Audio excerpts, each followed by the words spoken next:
نئے chief justice کی تعیناتی پر پارلیمانی کمیٹی اجلاس ملتوی، پی ٹی آئی کو منانے کا فیصلہ۔ نئے چیف جسٹس آف پاکستان کی تعیناتی کے لیے رجسٹرار سپریم کورٹ نے 3 نام پارلیمانی کمیٹی کو بھیج دیے۔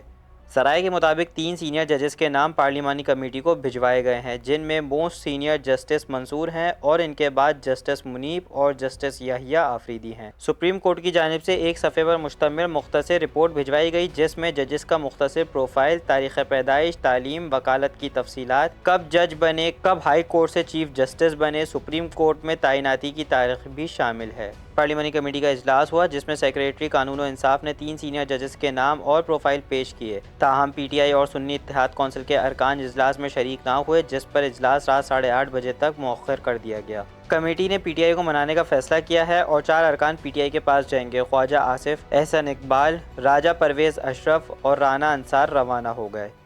وائس آف نیشن کی ویڈیوز دیکھنے کے لیے ہمارا چینل سبسکرائب کیجیے اور بیل کے آئیکن پر کلک کیجیے تاکہ آپ ہماری تمام آنے والی ویڈیوز سے باخبر رہ سکیں۔